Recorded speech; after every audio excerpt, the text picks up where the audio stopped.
বিধবা মানেই হয়তো অনেক খারাপ একটা কিছু। আমার মেয়ে তো এখনো বলে যে ওর বাবা আসবে। স্বল্প আয়ের ছিল, ওর আয় আমাদের সংসারের ভরণ পোষণ সবকিছু চলতো, আবার শ্বশুর শাশুড়ি দেখভাল। ওই অল্প আয়ের মধ্যেও আমাদের যতটুকু খুশি রাখছে, আনন্দে আহ্লাদে রাখছে, এটা তো আর পৃথিবীর কোনো কিছু মূল্য হয় না। ঈদের আগে তো ও আমাকে গ্রামে যখন আমি যেতাম তখন আমার জন্য, আমার শ্বশুর বাড়ির জন্য, সবার জন্য ও নিজে কেনাকাটা করে দিত।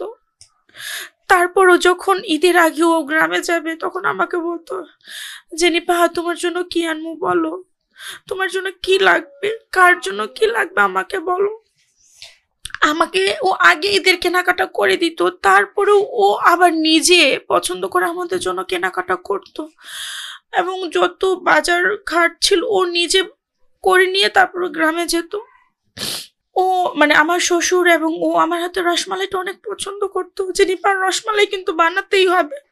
আমরা আমি আমার শাশুড়ি আমার জাল অনেক সকালে উঠতাম, উঠে রান্না টান্না করে সামাই টামাই রেডি করে ওদের ডাক দিতাম। ওরা গোসল করে ওই আমার দেবর দুজন, আমার শ্বশুর, ওরা চারজনে মিলে একসাথেই নামাজ পড়তে যেত। মানে এখন সে আনন্দটা আর মনে আসে না যে ঈদ, রোজা, কোনো একটা অকেশন আমার লাইফ থেকে চলে গেছে। আমার বাচ্চারা এখন বলে আম্মু ওর বাবা ওকে নতুন একটা ড্রেস কিনে দিছে, আমার বাবা কি আমাকে ড্রেস কিনে দিবে না? তুমি তো শুধু বলো যে বাবা আসবে, বাবা আসবে, বাবা আসবে কবে? বান্ডেল থাকলে প্রতি সেনমানিতে টাকা বাঁচবে। বিকাশ সেনমানি বান্ডেল কিনে জিতুন প্রতি লেনদেনে। আমার হাজবেন্ড তো প্রত্যেক ঈদে আমার শ্বশুর শাশুড়ির জন্য আমি নিজেই কেনাকাটা করে নিয়ে যাইতাম।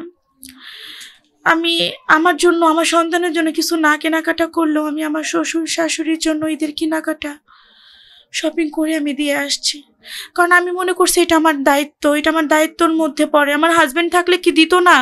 ওর বাবা মাকে যেভাবে দেখভাল করতো ওরকম আমারও দায়িত্ব পড়ে। সমাজের প্রত্যেকটা মানুষ এমন ভাবে বলে আমাকে, মানে বিধবা মানেই হয়তো অনেক খারাপ একটা কিছু, যে মানে ভালো কোনো কাজে যাওয়া যাবে না, বিধবা মানেই হচ্ছে নাকফুল খুলে ফেলতে হবে, রঙিন জামা কাপড় পরা যাবে না। এটা সামাজিক থেকে অনেক একটা আমি করছি।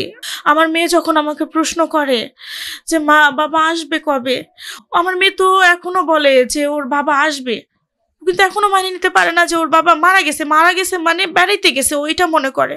তো আমি আমার মেয়েকে একটা কথাই বলি, তোমার বাবা আসবে না, আমরা তোমার বাবার কাছে যাব।